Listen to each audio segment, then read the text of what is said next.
di Roma e di Napoli. Sono favorevole all'autopsia sul corpo di mio marito, lo dice Fabiola Sciabarrasi, interpellata telefonicamente dall'ANSA, la moglie di Pino Daniele, mentre entra per l'ultima volta nella Camera Ardente. Mentre a fare titolo sono anche le notizie economiche.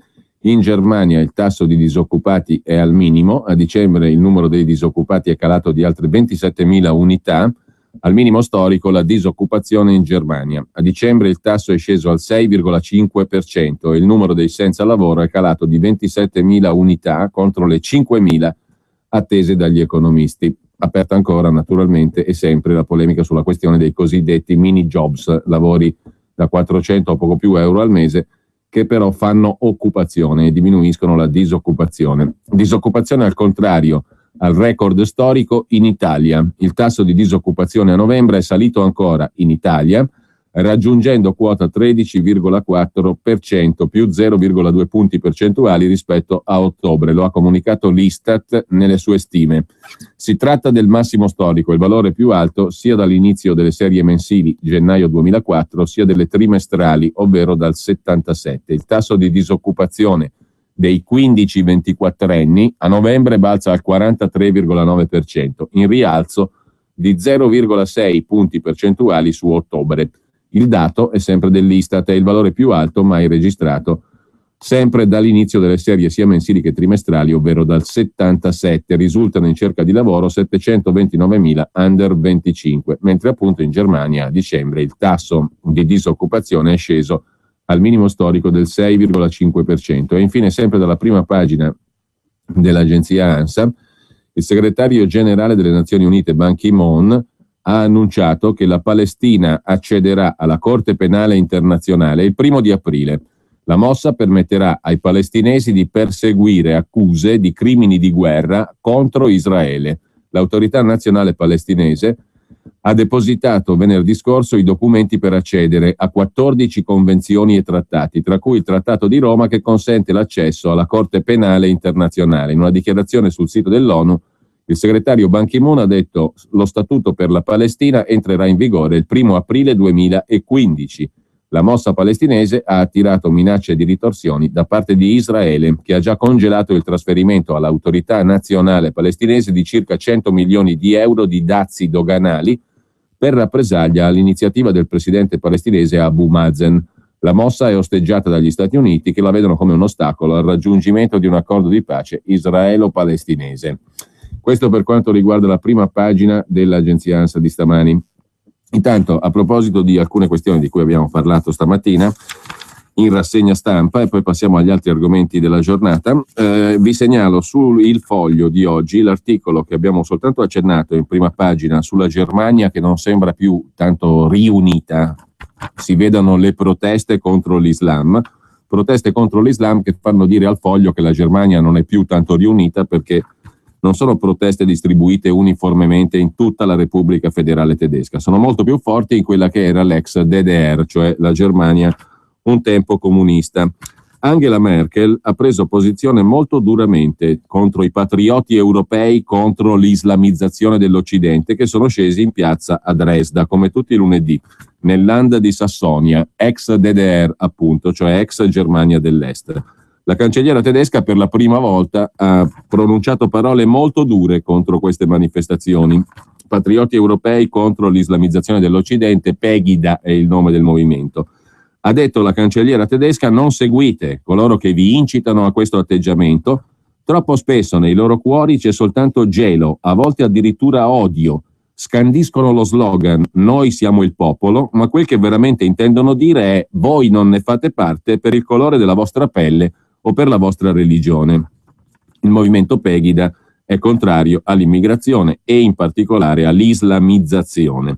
Anche il capo di Stato Joachim Gauck aveva già messo in guardia contro queste manifestazioni del movimento dei patrioti contro l'islamizzazione.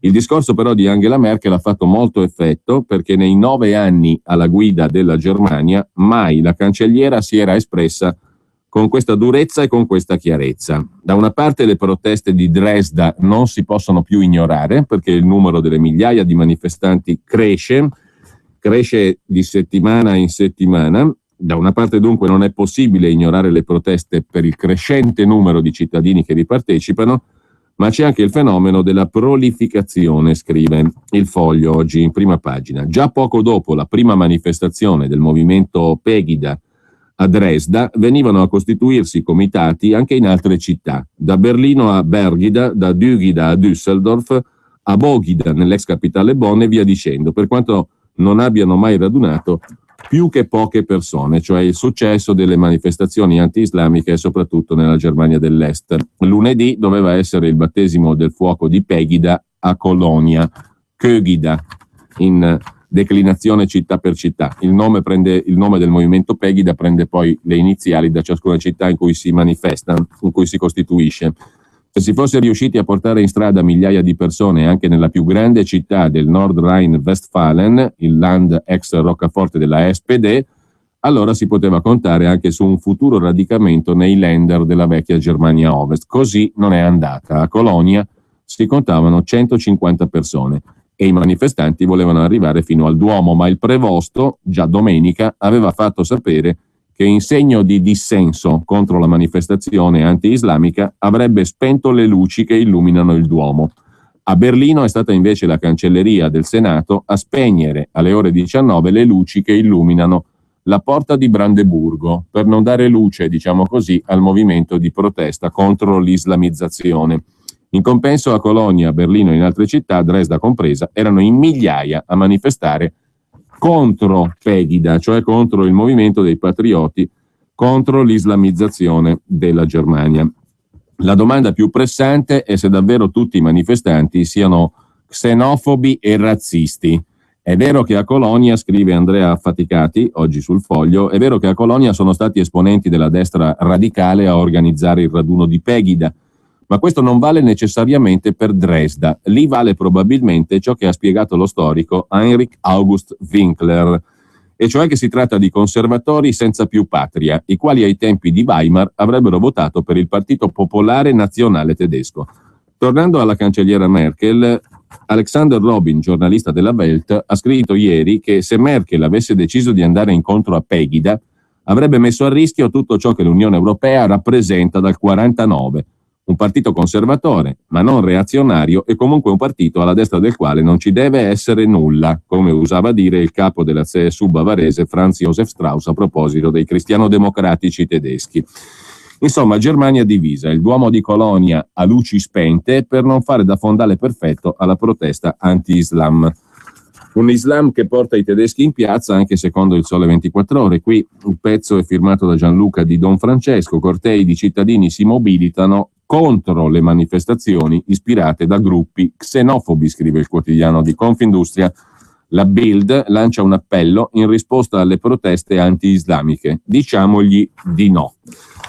Per quanto riguarda poi l'argomento Islam, vi segnalo rapidissimamente una lunga conversazione di Ilaria Guidantoni sul quotidiano Avvenire con il rappresentante vescovile Monsignor Henri Taissier, il rappresentante della Chiesa Cattolica in Algeria, il quale parla della convivenza non facilissima tra cristiani pochi e musulmani tanti in Algeria. Lo Stato garantisce in linea di principio libertà di coscienza e culti religiosi, purché si esercitino totalmente in privato, all'interno delle chiese e in casa. Pressioni familiari e sociali molto forti sugli algerini che diventano cristiani e sugli islamici che non rispettano le norme esteriori.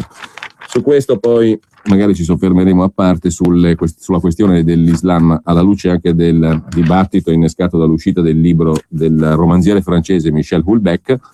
Vi segnalo infine, giusto per rimanere a completamento della rassegna stampa di stamani, anche un altro articolo dalla prima pagina del Foglio, laddove si puntualizza ciò che è già abbastanza chiaro, cioè che in Grecia, in occasione delle prossime elezioni politiche, probabilmente viene dato vincitore il partito Syriza di Alexis Tsipras. Ebbene, questo partito non ha alcuna intenzione di mettere in discussione i cardini dell'Unione Europea e la moneta unica.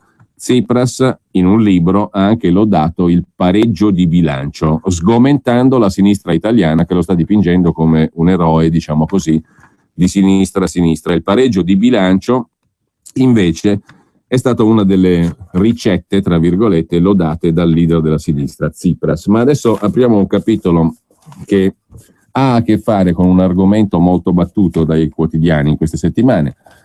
Ora molto meno, per la verità, ma avrete letto parecchie pagine a proposito dell'inchiesta della Procura di Roma su Mafia Capitale. Ora vedremo come andranno le cose. L'attenzione mediatica pare parecchio scemmata rispetto all'inchiesta su Mafia Capitale, però a proposito di Roma c'è un altro dato che è stato veramente poco commentato, ovvero la questione del passivo mostruoso del Comune di Roma, del debito del Comune di Roma e di come è stato gestito. Perché il governo, cioè noi praticamente, noi forzatamente, il governo per sua scelta, 6 anni fa ha ripulito i conti del Comune a spese di tutti noi contribuenti. Restano però ancora 14 miliardi di debiti in capo alla gestione commissariale, la gestione commissariale del Comune di Roma, che è un istituto che è stato poco commentato, però è un istituto che è stato introdotto dal governo Berlusconi, dall'ultimo governo Berlusconi, per ripulire Roma, per garantirle un bilancio più sostenibile a spese di tutti gli altri italiani. E la cifra da cui si partiva era veramente mostruosa, 22 miliardi e mezzo che in sostanza sono spalmati sugli italiani. In parte lo sono già stati, perché 8 miliardi e passa ce li siamo già accollati. Gli altri 14 rimangono lì e c'è da presumere che non sarà diversa la fine della storia, cioè toccherà pagare agli altri contribuenti non romani, alla collettività, come si suol dire. Comunque, su questo punto ci aiuta a riflettere un articolo che è comparso su Panorama del 29 dicembre scorso, un articolo firmato da Marco Cobianchi e che giustamente si appunta, al di là delle vicende giudiziarie e penali di Mafia Capitale, su quella che è la vera ruberia, tra virgolette, ai danni di tutti gli italiani, cioè il mostruoso ammontare del debito di Roma spalmato su tutta la collettività, cioè il mostruoso debito di Roma che pagheranno tutti gli altri cittadini italiani. Partendo dalla gestione commissariale del Comune di Roma. La gestione commissariale del Comune di Roma, perché il sindaco Marino sarà importante, ma c'è un commissario. Non è un commissariamento di quelli prefettizi, ovviamente, ma è un commissariamento economico, quello della capitale d'Italia. La gestione commissariale del Comune di Roma, da questo punto di vista, sembra più una discarica che non un'istituzione.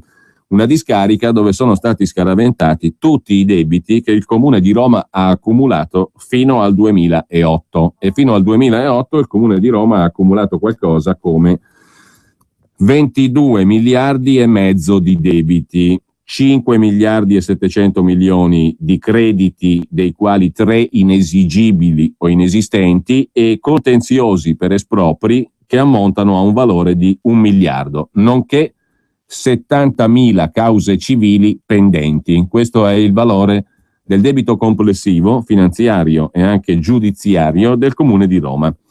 Tutto inizia nel 2008 per quanto riguarda la gestione commissariale del Comune di Roma. Dopo 15 anni di Francesco Rutelli e di Walter Veltroni sindaci, il Comune di Roma era tecnicamente fallito. Era schiacciato da una montagna di spazzatura contabile che non riusciva neanche a calcolare, a valutare per intero. Per avere un'idea, il Comune di Roma faceva debiti con le banche anche per pagare gli stipendi dei numerosissimi dipendenti, ma il governo, invece di dichiarare il dissesto ufficiale della capitale d'Italia, non si poteva fare perché si sporca il tricolore e l'orgoglio patriottico, il governo decise di ripulire il bilancio della capitale da tutte le poste passive e metterle in mano a un commissario. Gianni Alemanno, diventato sindaco nell'aprile del 2008, ereditò un comune con un bilancio teoricamente perfetto, perché tutto il debito era finito nella discarica della gestione commissariale. Qualcuno aveva osservato una specie di bad company, no?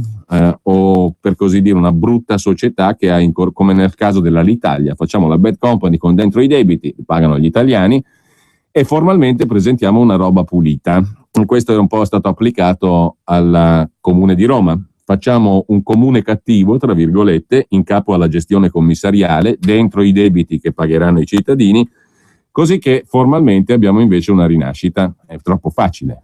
Tu avevi 22 miliardi e mezzo di debito dopo le gestioni Rutelli-Veltroni, facciamo finta che non esistono più, disse il governo Berlusconi, e da qui partiamo con il nuovo, cioè diamo al nuovo sindaco Alemanno un comune col bilancio perfetto. Il risultato, Alemanno ha aumentato la spesa corrente, non quella per investimenti, di quasi 1 miliardo, 900 e rotti milioni di euro. Dal 2008 gli italiani tutti e in parte anche i romani pagano i debiti accumulati dalle gestioni Rutelli e Veltroni, scrive Marco Cobianchi su Panorama. Vedremo in che modo sia i romani che gli italiani pagano i debiti dopo la pubblicità. Ci sono tante formule per acquistare un'auto, ma c'è un solo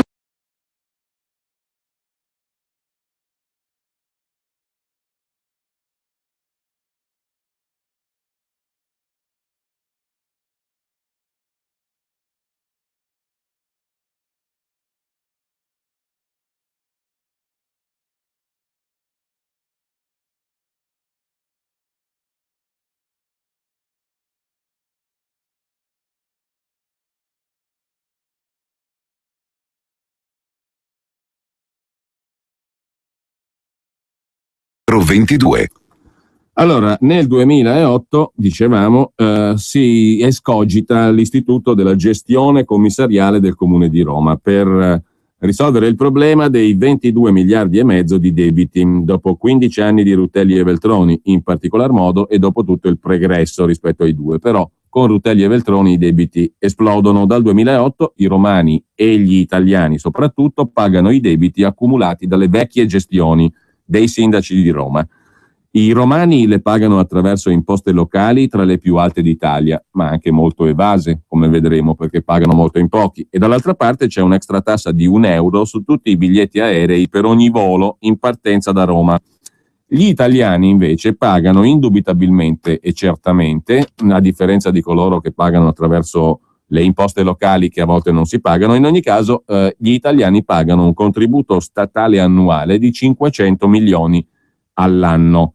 Ma fino a quando lo Stato verserà questi 500 milioni, mezzo miliardo di euro all'anno al Comune di Roma? Fino alla fine dei tempi, fino al giudizio universale. Lo stabilisce la legge del 2010 che ha insediato l'attuale commissario del Comune di Roma per la gestione economica, Massimo Varazzani, uomo di Tremonti, ex Cassa Depositi e Prestiti, ex ENAV, il quale Varazzani in questi 4 anni ne ha viste di tutti i colori e potrebbe scrivere un libro, scrive giustamente Marco Cobianchi su Panorama. Varazzani potrebbe fare un bel libro su come la politica è capace di scaricare sulla collettività, cioè su tutti noi, i propri errori. Varazzani è colui che tiene in piedi Roma dal punto di vista della gestione economico-finanziaria, con quella bad company, diciamo così, che è la gestione commissariale del Comune di Roma. Bad company che non significa che bel sollievo per i cittadini contribuenti, significa esattamente il contrario, perché il debito che è stato convogliato, messo nella bad company del Comune di Roma, la gestione commissariale, lo paghiamo noi. Si è fatto anticipare Varazzani dalle banche i contributi dello Stato e così ha pompato nelle casse comunali tra il 2011 e il 2013 2 miliardi e 600 milioni di euro. È grazie a lui che Roma riesce ad andare avanti senza tecnicamente fallire. E la cosa incredibile è che nonostante questa massa di soldi piovuti sul Campidoglio, nel 2012 lo Stato italiano ha iniettato nel Comune di Roma altri 1 miliardo e 500 milioni. Questo sotto il draconiano Mario Monti, che ci metteva le tasse a tutti noi e regalava 1 miliardo e mezzo di euro al Comune di Roma. Ancor più incredibile è che anche Renzi ha proseguito nell'opera. Nel 2014 il governo Renzi ha autorizzato Roma a scaricare sulla gestione commissariale, cioè sull'istituto guidato da Varazzani, altri 600 milioni di debiti, iscrivendo un credito dello stesso importo a bilancio che così magicamente va in pareggio. Ed è inaudito che Roma, dopo essere stata salvata 1, 2, 3 volte, abbia contratto tra 2008 e 2013 1 miliardo di euro di altro debito e abbia aumentato il numero dei dipendenti pubblici, che sono arrivati all'incredibile cifra di 57.000, società municipali comprese. E per i 25.000 assunti diretti, il Comune di Roma ha proceduto a quello che la Ragioneria Generale dello Stato, lo ha scritto nel 2012 la Ragioneria, ha definito un indebito incremento dei fondi per la contrattazione collettiva, cioè per i dipendenti pubblici del comune. A questo punto si può dire che il sindaco di Roma è Ignazio Marino, ma la cassa ce l'ha in mano Barazzani. La vera battaglia per il controllo politico di Roma non si combatte in Campidoglio, ma si combatterà a marzo. A marzo perché? Perché in seguito a una pronuncia della Corte Costituzionale che ha definito illegittima la sua nomina, nonostante sia lì da anni, Barazzani dovrà forse lasciare la carica di commissario del Comune di Roma. Chi sostituirà Barazzani avrà dunque un enorme potere sulla capitale d'Italia. Tornando ai numeri, al 31 ottobre di quest'anno i 22 miliardi e mezzo di euro di indebitamento dal 2010 sono scesi a 14,3 miliardi, la maggior parte dei quali, 11 miliardi, sono debiti finanziari, debiti contratti da Rutelli prima, da Veltroni poi, con le banche e le istituzioni finanziarie, con le quali sono stati firmati anche 9 contratti di tipo derivato, i contratti scommessa finanziaria, 7 dei quali sono stati chiusi dal commissario Barazzani con un risparmio di 270 milioni. Ma se si vanno a spulciare le voci che compongono l'enorme debito della capitale d'Italia, si scoprono altri numeri: 411 milioni di prestazioni che il comune non ha mai pagato, per esempio debiti verso imprese e bollette varie, 691 milioni di euro di debiti totalmente fuori bilancio, 722 milioni da oneri di contenzioso per 40.000 cause civili che sono ancora in piedi, 160 milioni di debiti verso l'AMA, la società che gestisce i rifiuti, pur sempre comunale, 1 miliardo di euro da pagare per gli espropri effettuati e mai indennizzati ai proprietari, con l'avvertenza che questo miliardo è stato stabilito per induzione. Cosa vuol dire? Vuol dire che nessuno sa davvero quanto valgono 363 cause per esproprio che sono ancora in piedi. Per di più, il commissario Barazzani si è trovato a dover pagare qualche decina di milioni agli eredi Vaselli, i quali, addirittura dagli anni 60, aspettavano di essere pagati perché il comune sui loro terreni ha costruito Tor Bella Monaca, il quartiere teatro della rivolta dei residenti contro gli immigrati, dove gli appartamenti vengono occupati da abusivi, un quartiere vulcano di tensioni sociali pronte a esplodere. E poi ci sono i crediti, cioè quello che il comune deve incassare e non incassa. Erano 5,7 miliardi nel 2010, oggi sono 1 miliardo e 800 milioni. La maggior parte dei crediti trasferiti dal comune alla gestione commissariale erano inesistenti o inesigibili, cioè erano stati messi a bilancio ma non erano veri, oppure c'erano ma non sono stati mai incassati e non possono essere incassati, inesigibili come le multe. Secondo la Corte dei Conti, infatti, e questo è un altro dato interessante, i romani che pagano le multe sono tra il 12 e il 34% a seconda della tipologia di multa. E siccome la probabilità che qualcuno pagasse quelle notificate, le multe notificate negli anni passati, era una probabilità infinitesimale, bassissima, il commissario Barazzani nel 2012 ha deciso di togliere dai crediti 360 milioni di euro di multe non pagate, perché tanto ha detto Barazzani, questi non le pagheranno mai. La Ragioneria Generale dello Stato ha anche certificato che un romano su 4 paga il biglietto dell'autobus, solo 1 su 4, e questo spiega in parte anche i guai dell'ATAC, l'azienda dei trasporti romana. Tuttavia il credito più importante, cioè quello che deve incassare e non incassa, il commissario Barazzani lo vanta nei confronti dell'Ater, l'azienda delle case popolari. Sono 400 milioni di ICI che la società regionale, l'Ater, non ha mai pagato al comune e che ora dovrebbe versare alla gestione commissariale. Impossibile a realizzarsi, anche perché l'Ater, cioè l'azienda regionale delle case popolari, incassa meno della metà degli affitti ai quali avrebbe diritto, cioè gli inquilini, tra gli inquilini delle case pubbliche romane, soltanto la metà, il 50%, paga gli affitti. Può stare in piedi dunque, si domanda giustamente Marco Cobianchi sulla scorta di questi dati, sull'ultimo numero di Panorama, può stare in piedi un baraccone di questo genere? Per ora il commissario Barazzani è riuscito a farlo stare in piedi Grazie all'ingegneria finanziaria, i contributi statali vengono anticipati dalle banche, le quali banche, detratti gli interessi, forniscono alla gestione del commissario Varazzani i soldi di cui ha bisogno. In tal modo, poche settimane fa, Varazzani ha incassato da un pool di banche la cospicua cifra di 5 miliardi e 200 milioni di euro garantiti da contributi statali ai quali ha diritto fino al 2040, perché quei famosi 500 milioni di euro all'anno sono altri contributi, ma il contributo base è quello di 500 milioni all'anno che fu stabilito dal governo nel 2008, oltre a una serie di altri contributi. Per cui, con la garanzia del fatto che fino alla fine dei tempi Roma sarà aiutata da tutti noi a botte di centinaia di milioni all'anno, le banche anticipano i soldi perché sono garantite dal fatto che la legge dice che per sempre Roma verrà foraggiata in questa maniera qua. A questo punto ci sono altre due notizie da dare. La liquidità della gestione commissariale è di 6 miliardi di euro, ma questi 6 miliardi non bastano. Nel 2018, quando non potrà più chiedere anticipazioni, i debiti saranno ancora pari a 8,8 miliardi.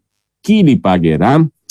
Ci sono due strade, sottolinea Marco Cobianchi su Panorama del 29 dicembre scorso. La prima strada è che lo Stato continui a versare 500 milioni all'anno fino a chiudere tutte le pendenze. La seconda è che quegli 8,8 miliardi finiscano nella madre di tutte le cloache, cioè il debito pubblico italiano nel suo complesso. Per questo scandaloso sistema di gestire la cosa pubblica, nessuno ha pagato e nessuno pagherà, tranne gli italiani. Ma adesso per fortuna arrivano le Olimpiadi.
È dannatamente buio, It's Too Darn Hot, era la canzone che abbiamo appena ascoltato, Cole Porter, cantata da Ella Fitzgerald. Dannatamente buio, anzi fin troppo chiaro nei conti di Roma.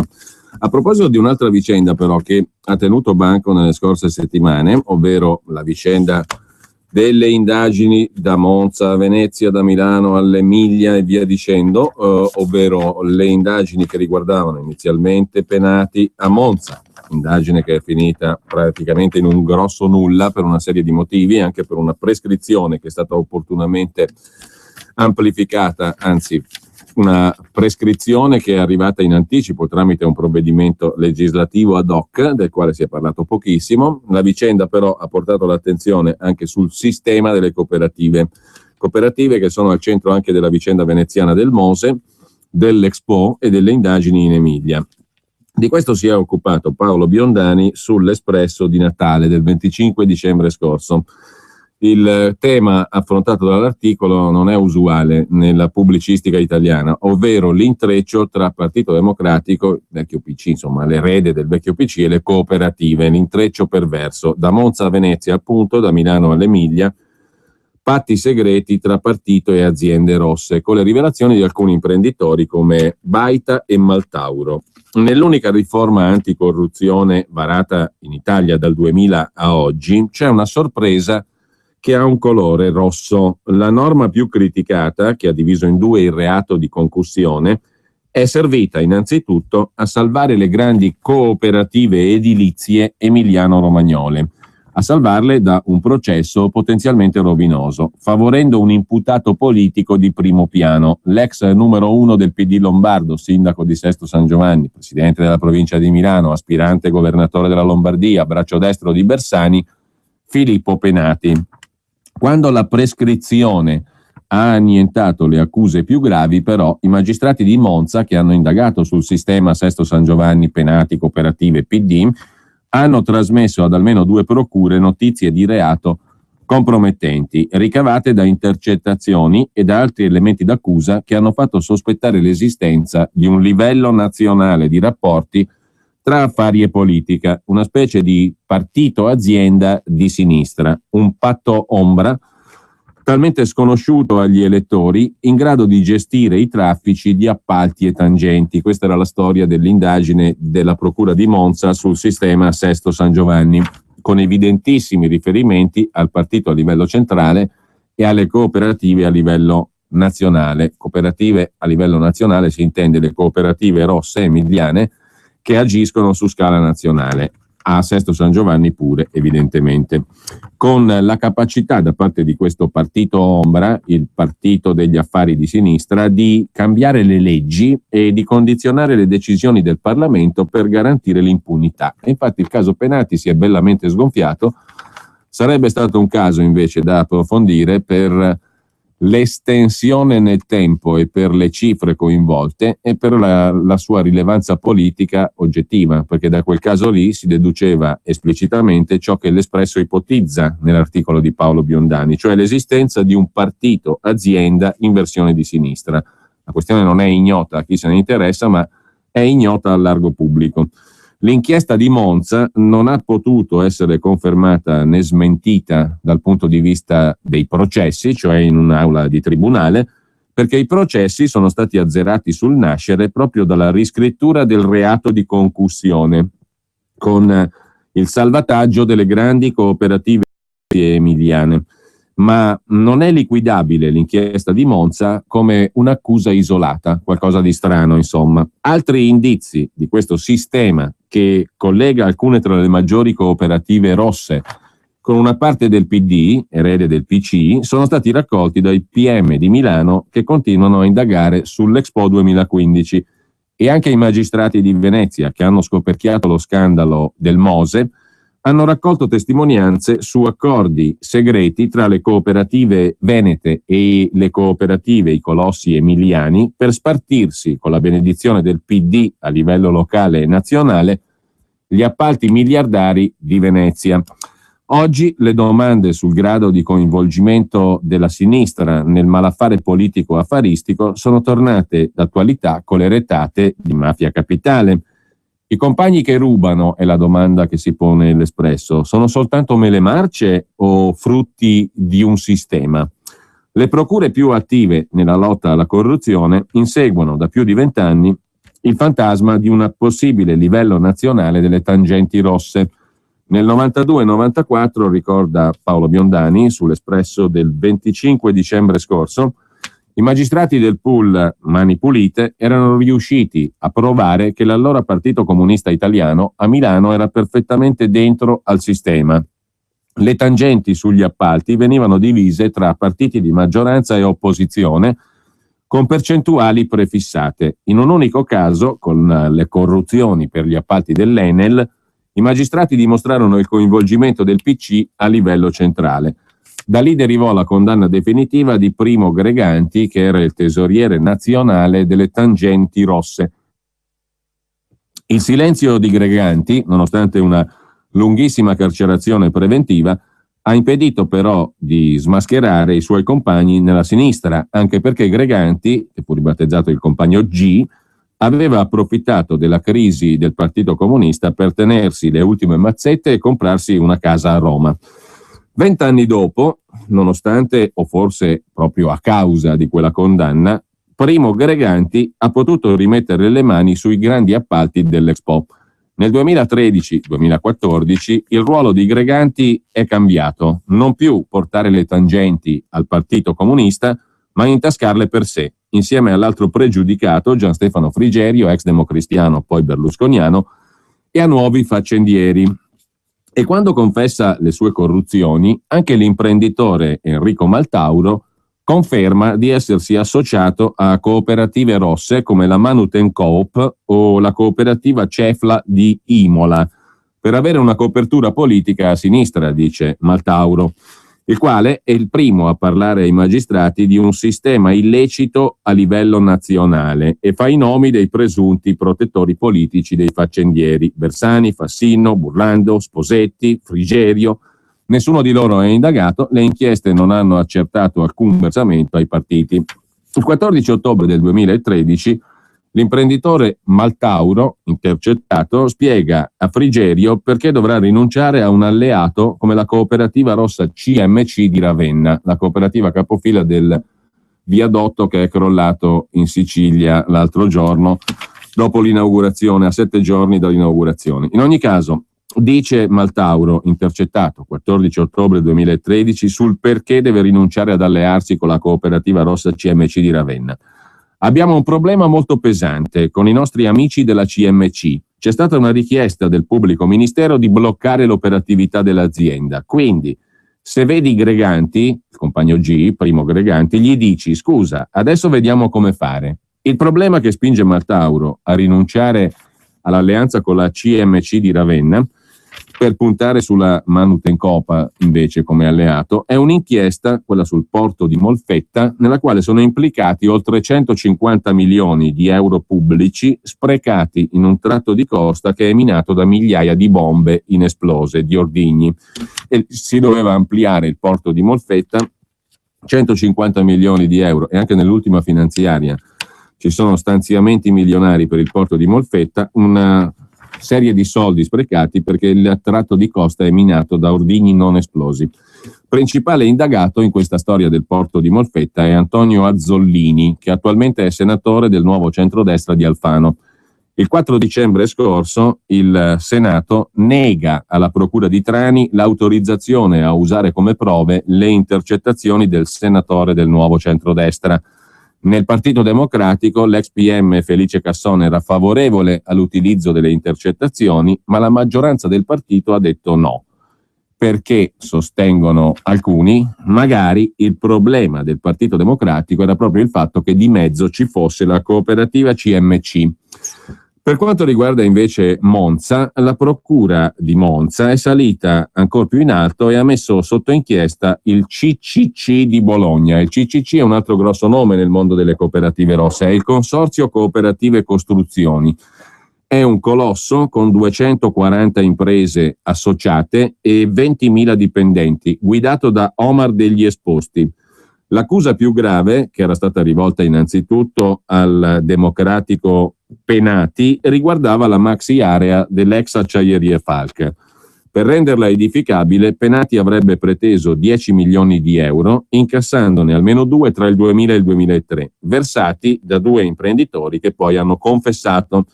In aggiunta, i proprietari dei terreni, Luca e Giuseppe Pasini, si sarebbero sentiti imporre un ricatto economico da Penati, affidare i lavori residenziali al Consorzio Cooperative Costruzioni, il CCC di Bologna, il consorzio guidato da Omer degli Esposti.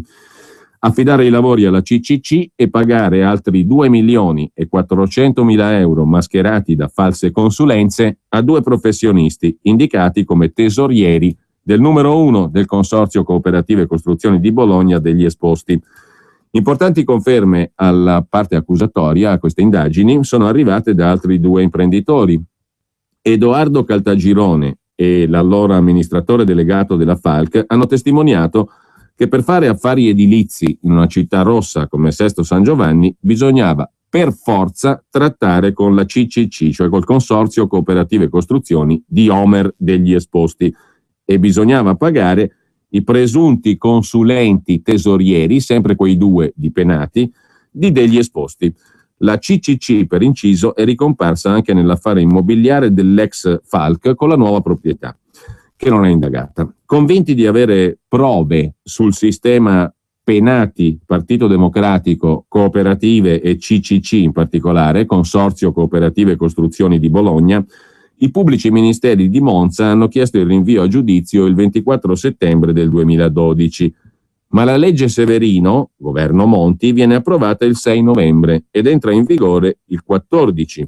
L'effetto è la prescrizione immediata della concussione per induzione, contestata anche al Consorzio Cooperative Costruzioni. Quindi Mario Monti, in questo caso, oltre ad aver regalato 1,5 miliardi di euro a Roma, come abbiamo visto prima, in questo caso il favore lo ha fatto al Partito Democratico e al colosso delle cooperative, il Consorzio Cooperative Costruzioni, e a tutto il mondo delle cooperative nel loro complesso, perché la prescrizione immediata di una serie di accuse contestate anche al Consorzio Cooperative Costruzioni di Bologna, ma non solo, è stato l'effetto della cosiddetta legge Severino. Insomma, Mario Monti e i suoi tecnici, diciamo così, hanno congegnato per bene il decreto, la legge Severino, anzi, che contiene anche questa norma che abbiamo citato all'inizio del pezzo di Paolo Biondani sull'Espresso, l'unica riforma anticorruzione, la legge Severino varata dal 2000 ad oggi, con una sorpresa che è tinta di rosso, scrive appunto Biondani, cioè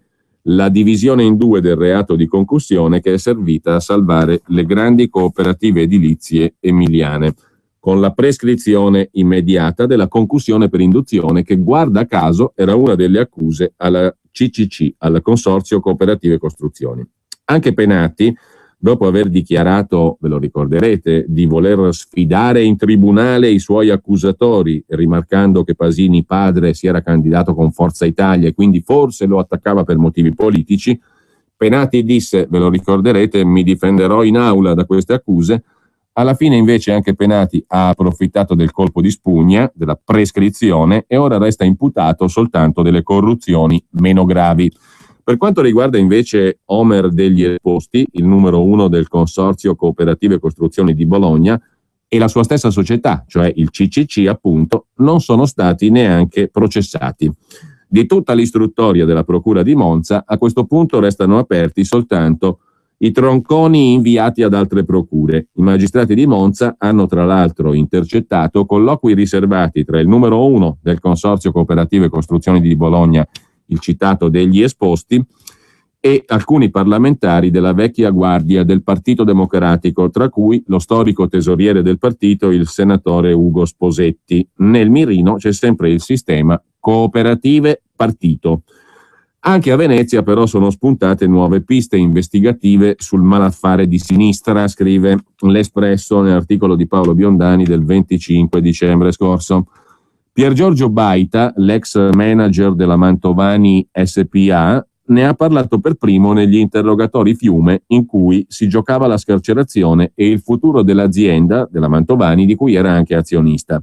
Il punto da chiarire era molto delicato, vale a dire, nel consorzio Venezia Nuova La cabina di regia, in sostanza, del Mose, il consorzio, hanno trovato posto le cooperative rosse venete riunite nel Coveco, ma anche il colosso emiliano, già citato, quello protagonista della vicenda Penati, CCC, il consorzio Cooperative Costruzioni, rappresentato dal solito Homer degli esposti, il quale poi mandava avanti i suoi finti consulenti, che erano in realtà i tesorieri, dice la procura di Monza, e con finte consulenze i privati dovevano sganciare soldi anche a questi due, che erano in realtà legati al colosso delle cooperative.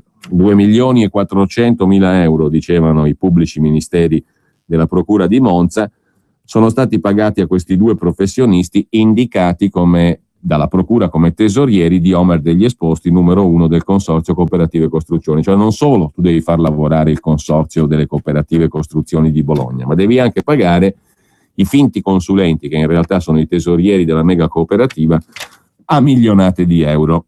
Riprendiamo subito dopo la pubblicità, perché anche la vicenda di Venezia e il Mose dunque ha messo in luce questo sistema. Missione possibile.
T2. A proposito dunque di questo legame tra alcuni degli appalti pubblici più grossi e le cooperative rosse, e quindi quello che è l'erede del PC, ovvero parte del PD, anche il caso di Venezia e del Mose ci insegna qualcosa, racconta Paolo Biondani sull'Espresso il 25 dicembre scorso. Vale a dire, il fulcro della vicenda del Mose, la cabina di regia dell'affare Mose, che ha distillato soldi per anni e anni e anni, è il consorzio Venezia Nuova, e nel consorzio Venezia Nuova trovano posto le cooperative rosse venete riunite nel Coveco, ma anche il colosso emiliano CCC, cioè appunto il consorzio Cooperative Costruzioni, attivo anche nel Sesto San Giovanni e non solo, di Filippo Penati. Eppure a gestire tutti i traffici di fondi neri e tangenti, con soci del calibro appunto della impresa Mantovani, ma anche di altre grossissime imprese regine degli appalti, sembrano essere solo le cooperative venete. A questo proposito, in realtà, l'imprenditore Pier Giorgio Baita, l'ex manager della Mantovani SPA, rivela ai pubblici ministeri che sull'affare del Mose sarebbe esistito un accordo riservato, naturalmente, non un contratto scritto, tra le cooperative venete e quelle emiliane. Il verbale integrale di interrogatorio di Pier Giorgio Baita sembra quasi una lezione universitaria sul tema. I consorzi di cooperative, dice Baita, sono entità che dovrebbero coordinare tutte le cooperative associate. La prima finalità è di squisita matrice imprenditoriale, cioè consentire a una cooperativa di utilizzare i requisiti di un'altra cooperativa associata per partecipare a determinati bandi di gara. Per questo ci sono consorzi di tipo nazionale e consorzi di tipo locale. Il più grosso dei nazionali è il CCC di Bologna. Quelli locali sono il Coveco nel Veneto e il consorzio Etruria in Toscana. Quanto a Venezia, Chi dovesse rappresentare le cooperative nel consorzio Venezia Nuova, racconta ancora l'imprenditore Pier Giorgio Baita, è stato oggetto di aspro scontro tra il Consorzio Nazionale di Bologna e i locali veneti, le cooperative venete del Coveco, dice Baita, il quale precisa: il Coveco è storicamente associato di Venezia Nuova, mentre il CCC di Bologna è entrato più recentemente. Quando è entrato il CCC di Bologna? Chiedono i magistrati, e risponde Pier Giorgio Baita: quando c'era Bargone, ministro dei lavori pubblici, che ne chiese l'inserimento nella compagine del Mose. In realtà Bargone non fu ministro, Antonio Bargone del PD, ma fu sottosegretario ai lavori pubblici nei governi Prodi, D'Alema e Amato dal 96 al 2001. Dopodiché Bargone è diventato presidente di una società autostradale. Dopo il suo intervento, racconta ancora Baita, all'interno del consorzio Venezia Nuova non si capiva più chi dovesse rappresentare le cooperative, se il rappresentante del CCC di Bologna, Omer degli Esposti, quello attivo anche sulla Sesto di Penati, o quello del Coveco, cioè delle cooperative rosse venete. La mediazione fu favorita da Giovanni Mazzacurati, il dominus del consorzio Venezia Nuova. Il presidente e padrone del consorzio Venezia Nuova, Mazzacurati, dice ancora Baita, decise di lasciare un veneto, Pio Savioli, in grado di fare da equilibrio tra i due consorzi e le varie parti politiche che rappresentano, perché il Coveco faceva riferimento a una certa sfera di sinistra e il CCC di Bologna a un'altra, racconta Baita. Insomma, conclude a questo punto, dopo aver citato l'interrogatorio di Baita nell'indagine sul Mose di Venezia, Paolo Biondani, un gran bel patto tra affari e politica per una sinistra serenissima, scrive Paolo Biondani sull'Espresso del 25 dicembre scorso.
E questo era Nat King Cole in lingua spagnola, perfidia per perfidia. Andiamo avanti a dare un'occhiata al mondo, al fantastico mondo delle cooperative, specie quelle vicine al ministro attuale del lavoro Giuliano Poletti, che come sapete tutti è stato il numero uno delle cooperative, presidente della COF, Cooperative Rosse, della Lega delle Cooperative.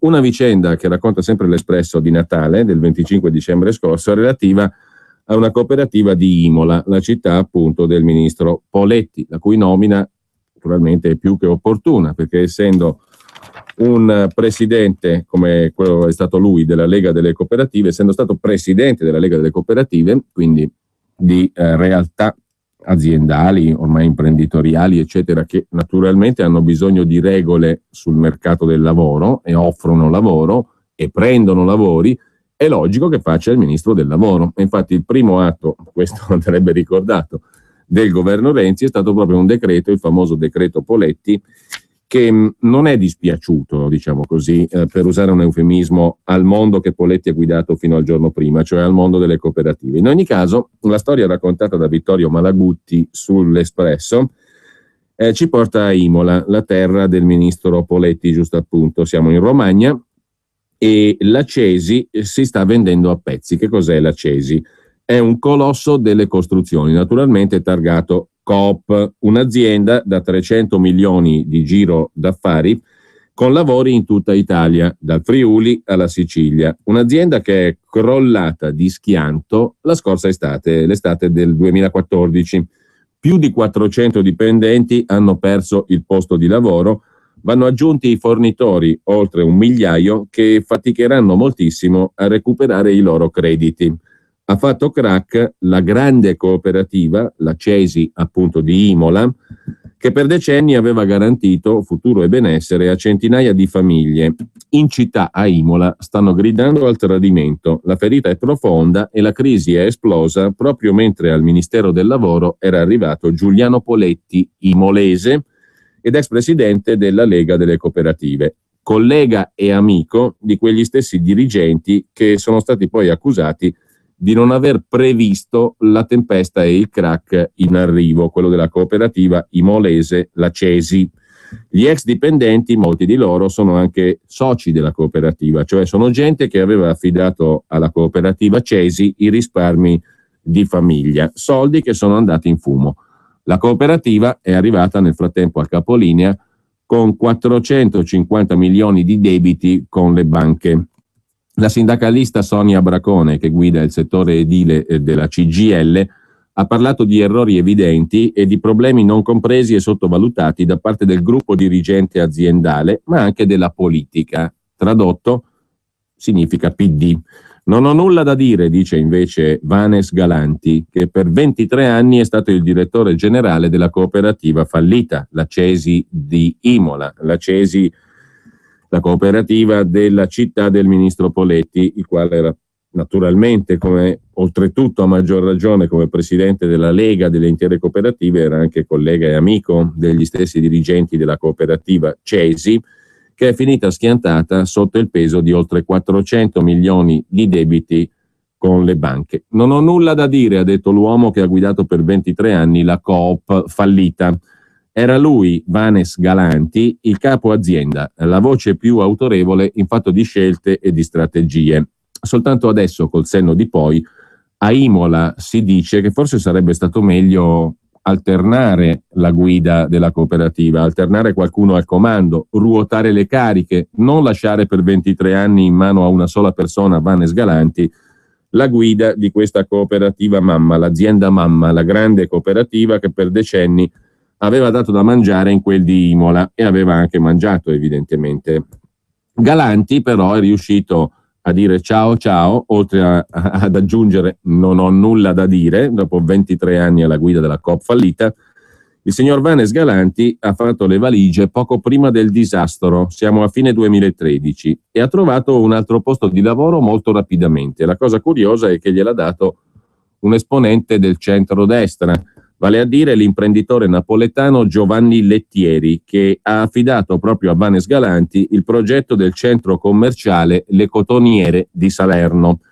Gianni Lettieri è uomo di centrodestra, guida l'opposizione in consiglio comunale a Napoli dopo aver perso la corsa alla poltrona di sindaco nel 2011 contro Luigi De Magistris.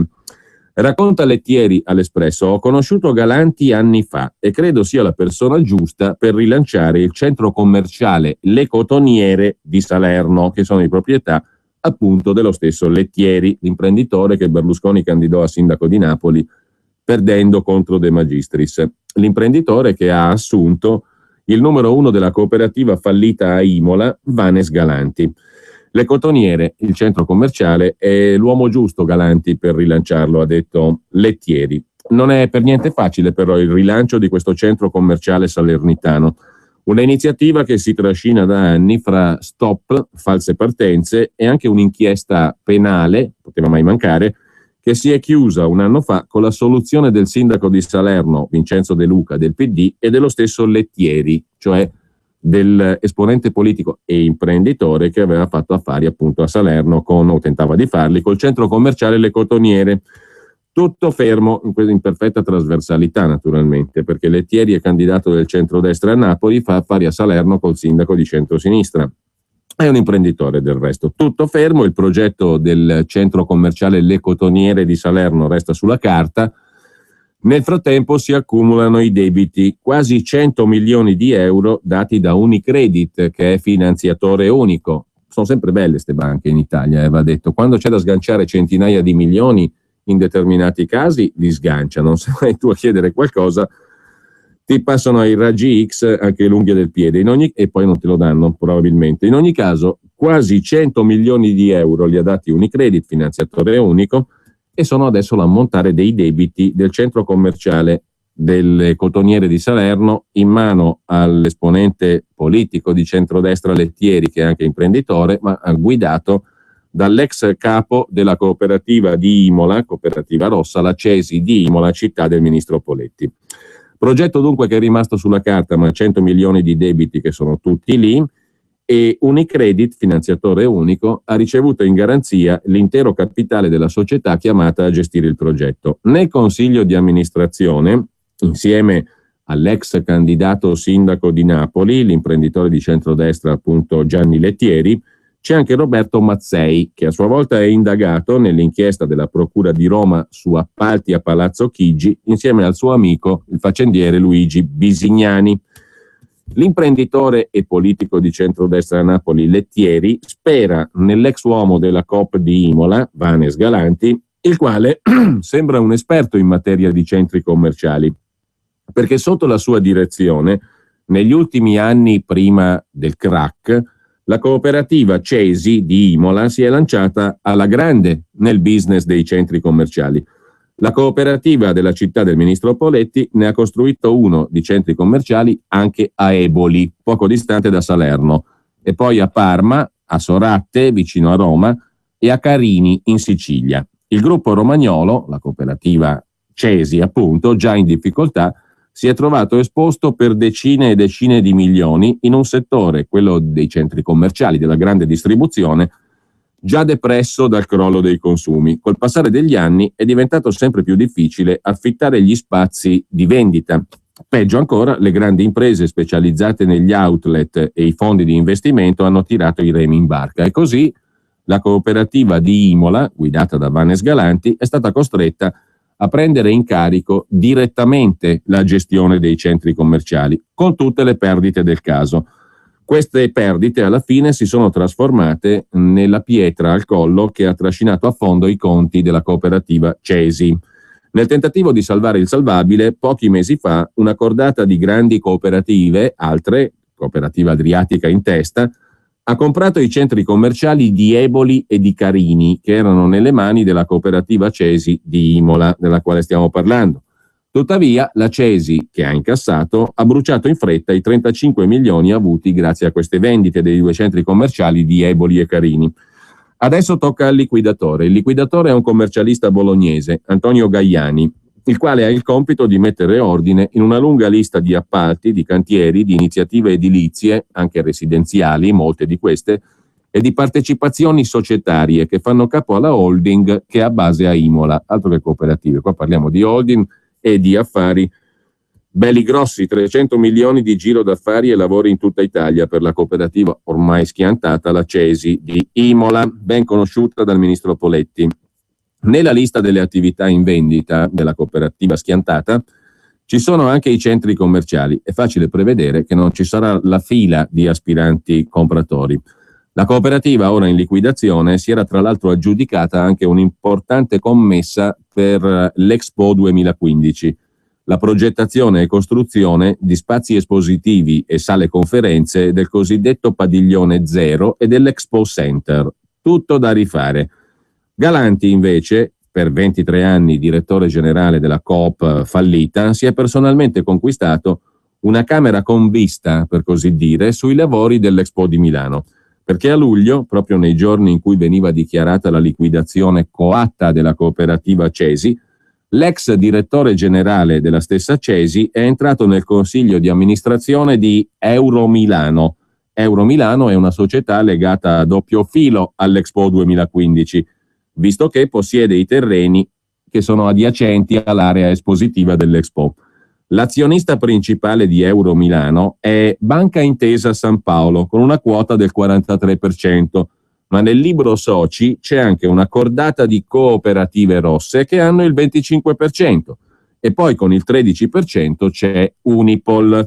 Galanti, l'ex numero uno della cooperativa Cesi, che è entrato in questa Euromilano con Banca Intesa San Paolo, con un'altra cordata di cooperative e con Unipol per fare l'affare sull'Expo 2015, Galanti è ben conosciuto anche ai piani alti della Unipol.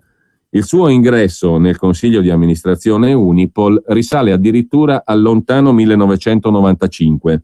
L'anno prima Galanti era approdato al vertice della Finsoe, la holding delle cooperative a cui fa capo la quota di maggioranza di Unipol. Poco più di un mese fa, però, a metà novembre, Galanti ha perso il posto nel consiglio di amministrazione di Unipol SAI e della holding Unipol Gruppo Finanziario, la UGF. Lui ha detto che se ne andava per motivi personali, ma si è lasciato alle spalle un'indagine a suo carico per aggiotaggio.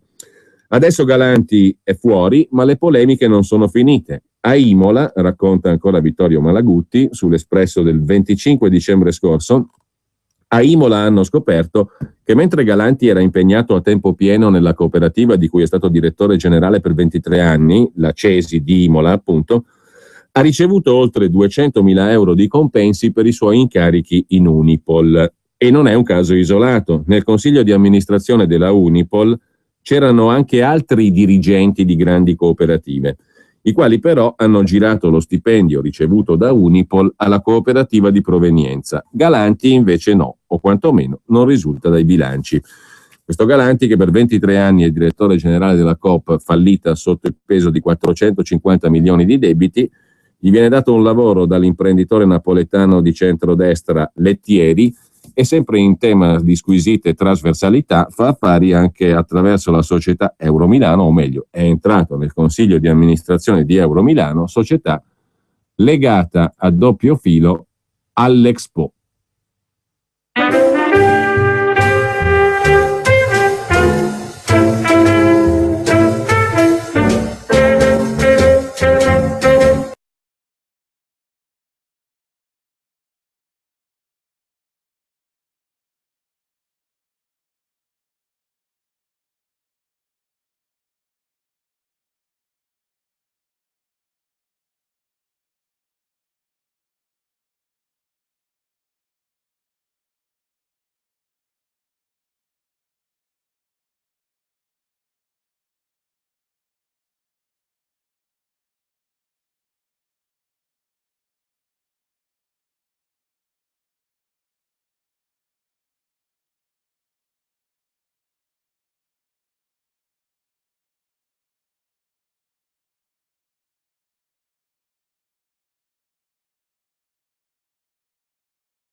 Torino per l'ultima storia, se facciamo in tempo, perché abbiamo appena 3 minuti, che riguarda un conflitto di interessi appunto sotto la Mole di Torino. Anche questa è un'altra storia parecchio interessante, di quelle storie apparentemente minori ma di gran lunga più esplicative di quelle maggiori.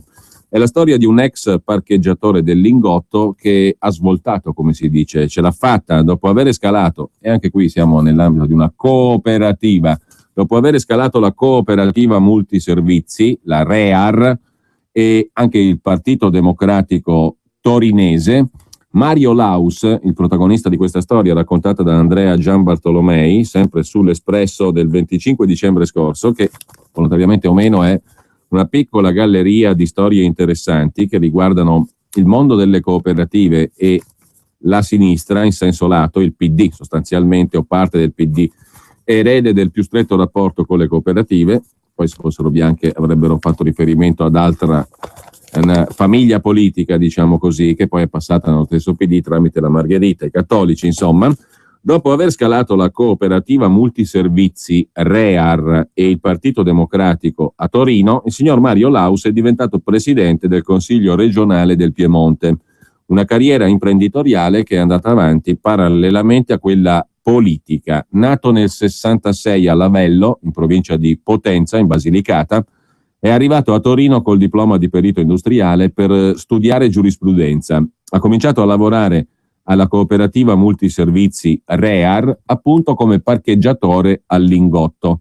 Nel 1990 diventa presidente della cooperativa REAR e più tardi amministratore delegato. A giugno scorso, eletto ai vertici dell'Assemblea regionale, del Consiglio regionale del Piemonte, di cui è presidente appunto, ha lasciato la carica alla cognata Valeria Cardone, perché in Italia, come sapete, la famiglia è sempre molto importante, a prescindere dal colore politico, e ha lasciato la carica di amministratore delegato al suo collaboratore Antonio Munafò, mentre suo fratello Nicola Laus, appunto, resta nel consiglio di amministrazione. Per se stesso, Laus, il presidente attualmente del Consiglio regionale del Piemonte, Mauro Laus, per se stesso ha tenuto una quota da 30 euro e la carica di amministratore senza compenso della Futura Investimenti, di cui la cooperativa multiservizi REAR ha il 33%.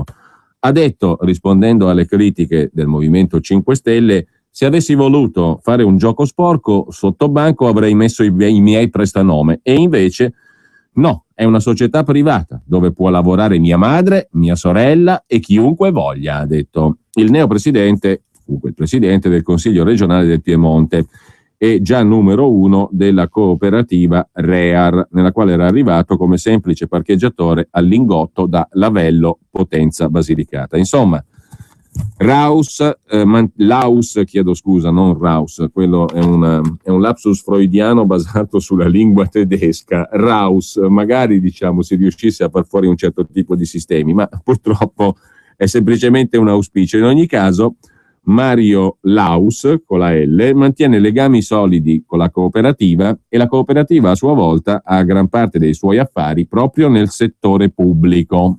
Ma non c'è conflitto di interessi, c'è soltanto, secondo questo stupido giornalista dell'Espresso che racconta questa storia, conflitto di interessi sotto la Mole di Torino. Ma il resto poi lo concludiamo perché siamo alle 12 e scatta la mannaia se non riusciamo a chiudere in tempo, una mannaia drastica, severissima, draconiana. L'altra settimana ce ne siamo fregati tassativamente delle scadenze e non si può fare sempre quello che si vuole. Adesso dobbiamo rispettarle draconianamente, giusto appunto. In ogni caso, questa storia di conflitti di interessi sotto la Mole poi finiamo di raccontarla. Per il momento buon pomeriggio a tutti da Giulio Cainarca. Quest'anno vogliamo essere tutti più buoni, ma i prodotti